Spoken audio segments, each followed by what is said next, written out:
Ok les Diz, aujourd'hui on se retrouve pour une nouvelle vidéo sur la meilleure recette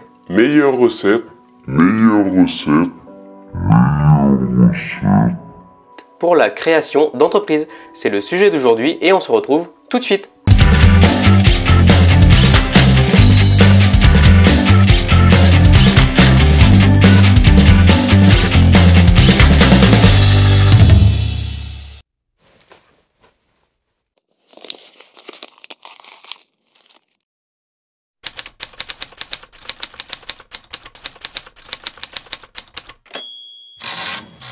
Quand vous faites une création d'entreprise, c'est jamais facile de débuter. Il y a quelques années, j'avais commencé à faire un projet. Ça m'avait pris plusieurs années. J'avais fait ce projet depuis 2015 en collaboration avec quelqu'un et le projet n'a pas abouti suite à la crise sanitaire. Ça faisait des années que j'avais posé sur des documents tout l'intitulé du projet qui était divisé en 4 documents. Donc c'était un document assez complet sur le projet, son univers, avec le business model Canvas, et ça me permettait d'avoir une étude de marché assez complète sur la période 2017 à 2019. Sauf qu'aujourd'hui, avec la conjoncture, tout a changé et j'ai dû refaire mon dossier et mon étude de marché. C'est pas facile de recommencer, surtout quand on a passé du temps avant de se lancer et que là, tout a chamboulé à cause de cette crise en 2020. Et oui, une vraie fédulogie. Bon, il y a des personnes qui utilisent des baguettes magiques, moi c'est plus une télécommande. C'est plus universel et ça change de d'habitude. Alors, voyons un peu la recette d'aujourd'hui sur comment faire une création d'entreprise. C'est jamais facile. Mes petits défis de cette année, c'était de refaire et de relancer la chaîne YouTube, de partir à l'étranger pour améliorer mon anglais, de mettre mon appartement en Airbnb et de rembourser mon prêt auto. J'ai 3 défis sur 4 qui sont déjà réalisés. Et mes défis concernant 2022 sont mon permis moto, un voyage que j'aimerais faire au Canada, et la réalisation d'une entreprise en janvier 2022. J'ai commencé à en parler avec la personne en janvier de l'année dernière, donc ça va faire à peu près aujourd'hui 10 mois qu'on en a discuté, et normalement entre 10 et 8 mois qu'on en a discuté, donc en janvier 2022, normalement le statut juridique devrait être posé. Mais avant ça, il faut revenir un peu en avant, et dans tous les cas retravailler l'étude de marché, notre cible, les services que l'on souhaite proposer et la direction que l'on souhaite prendre. Quand j'avais commencé le dossier, c'était un projet sur les freelances, parce qu'on était en pleine émergence et que depuis 10 ans, le statut des freelances a beaucoup émergé en France. Aujourd'hui, le projet se dirige un peu différemment. C'est pourquoi en fait j'essaye de reprendre le business model Canvas que j'ai repris de zéro. J'ai gardé ces documents qui m'ont servi de faire une première étude durant la période de 2017 à 2019. Cependant, aujourd'hui, elles sont totalement faussées parce qu'il y a eu de nouveaux modes de production qui ont émergé et qui vont forcément émerger suite au Covid, c'est-à-dire par exemple le télétravail ou de nouvelles modes de production en distanciel. Et ça me permet de reprendre une nouvelle direction sur le projet. Qu'est-ce que le business plan ? C'est un document décrivant la stratégie financière et commerciale que vous choisissez. Ça vous permet de mener à bien votre projet d'entrepreneuriat. Je ne suis pas un professionnel, je lis juste ce que j'ai pu apprendre et je vais essayer justement de faire des vidéos au fur et à mesure sur la création d'entreprise que je suis en train de mener de A à Z. Voilà, je ne rachète pas forcément un fonds de commerce, mais je vais partir directement sur une création d'entreprise en janvier 2022 et je vais essayer justement de vous expliquer les étapes au fur et à mesure de mon avancée. À quoi va vous servir le business model Canvas? Vous allez retrouver dedans les partenaires clés, les activités clés, les ressources, les propositions de valeur que vous allez mettre en avant, les relations clients, vos cadeaux, la segmentation de vos clients, la structure de coûts et les flux de revenus. En ce qui concerne par exemple les partenaires, j'ai fait vraiment un dossier assez court pour essayer de faire une vidéo assez claire. Pour les partenaires, ça va être moi de mon côté, les développeurs, les rédacteurs, les community managers, les photographes, les illustrateurs, hébergeurs, entreprises et même les réseaux sociaux ou Google. Mon activité clé, ce sont des prestations liées à la stratégie de communication des entreprises, spécialité web. Les ressources clés, forcément ça va être les employés et le matériel informatique. En ce qui concerne les propositions de valeur, une image haut de gamme, des campagnes online, un accompagnement dans le SEO et une visibilité sur les réseaux sociaux. Les relations clients, principalement sur les réseaux sociaux, le face-à-face, les services clientèle et soit des échanges par mail ou par téléphone. Le segment de marché, tout simplement les entreprises, les particuliers ou les associations. La structure de coût, ça va être les dépenses administratives classiques, les salaires, le marketing et la communication, le matériel informatique, achat et entretien. Les sources de revenus, forfait pour certaines prestations, devis et prestations sur mesure et tarification à l'heure.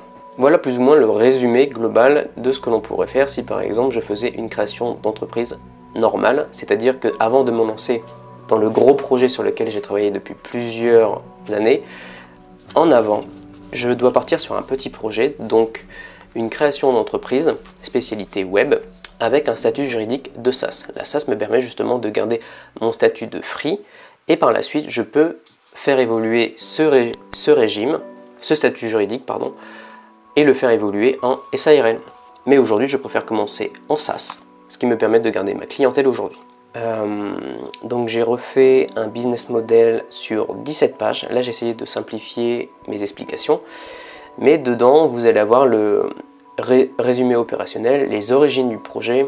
Vous pouvez retrouver les parcours des membres fondateurs ainsi que le produit ou le service. Je vais avoir deux services dans tous les cas dans le projet, le com en main où on va retrouver un service, un outil en ligne. Donc là je parle vraiment du début du projet, c'est-à-dire que ça va être un outil en ligne mis à disposition des utilisateurs pour les personnes qui ont des difficultés à créer leur entreprise. Ils vont pouvoir acheter un logo, faire un suivi sur leur commande de papeterie, avec pourquoi pas un service de box, aussi la possibilité de faire une création de site web.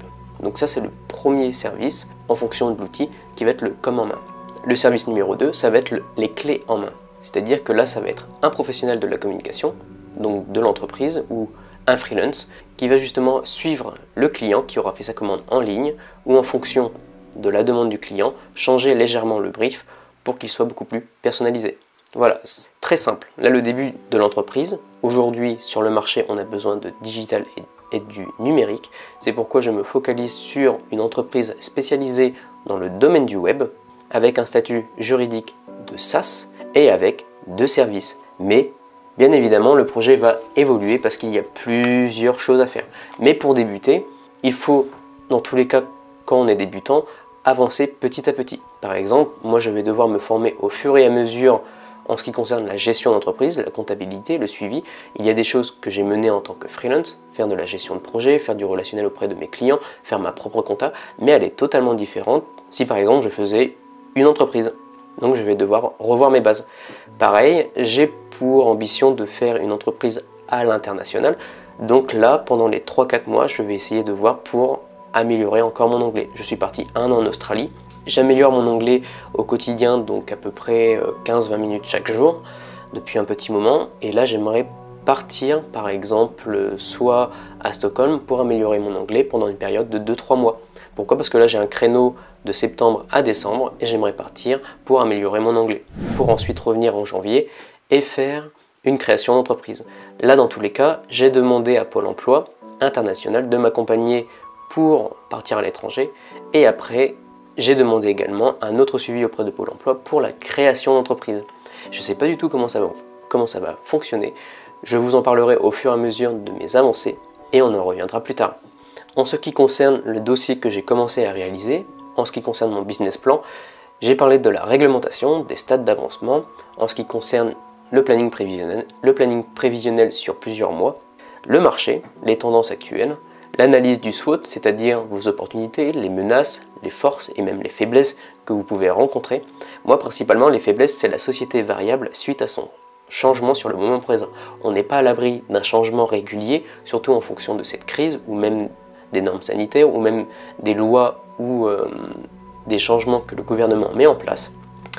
La position sur le marché, parce que c'est aussi évolutif et on verra bien où ça me mène par contre. Les entreprises, il y a deux choses sûres qui ne changeront pas. Les entreprises ont besoin de communication et le numérique a beaucoup évolué ces derniers temps. J'ai travaillé sur la clientèle ciblée ainsi que sur la concurrence, le plan stratégique de l'entreprise, sur les deux services, le com en main et les clés en main, la politique de communication, les équipes opérationnelles. Pour l'instant, on va commencer à 2 et j'ai travaillé aussi sur le coût que je vais devoir mettre au début. Donc forcément, je vais avoir des frais de dossier ou des frais d'inscription en ce qui concerne mes suivis de création d'entreprise. Il y a certainement des billets à mettre en ce qui concerne le statut juridique ou même au niveau du capital. Pour le début du projet, en collaboration avec une deuxième personne, forcément, on va avoir des dépenses en ce qui concerne le mobilier, des bureaux, des chaises, des fauteuils, 2 ordinateurs, une imprimante, les logiciels professionnels, le téléphone et les revenus divers. Donc voilà, j'ai plus ou moins calculé à 6 000 € de dépenses. Mais après, ça dépend de la conjoncture quand on lancera en janvier 2022, parce que vous pouvez faire aussi des pépinières d'entreprise, vous pouvez faire des espaces de coworking, mais tout dépend des normes et comment ça va se dérouler au fur et à mesure. Aujourd'hui, je me suis focalisé sur mon business plan. Pourquoi ? Parce que je prends un petit peu d'avance et ça me permet de lancer plus ou moins mes idées et de les poser. N'hésitez pas à poser vos idées, c'est hyper important. La création d'entreprise, elle commencera en janvier 2022, mais avant cela, je dois faire dans tous les cas des suivis auprès de Pôle emploi quand je reviendrai en décembre. J'ai travaillé aussi sur la forme juridique et la répartition du capital. Bon, ça sera 50-50.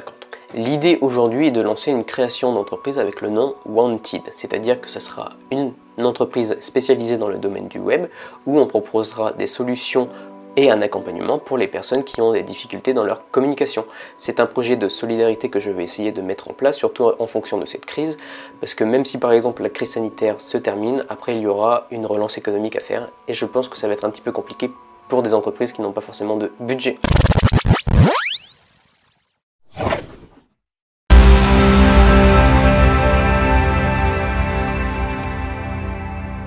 Donc voilà ladies, j'espère que vous avez apprécié la vidéo. N'hésitez pas à vous abonner à la chaîne YouTube, ça fait toujours plaisir. À laisser un message en bas de la vidéo dans la description. Je reviendrai vers vous avec de nouveaux sujets sur l'entrepreneuriat et votre communication et on se retrouve pour une prochaine fois. Au fait, n'oubliez pas, la créativité c'est l'intelligence qui s'amuse, alors amusez-vous!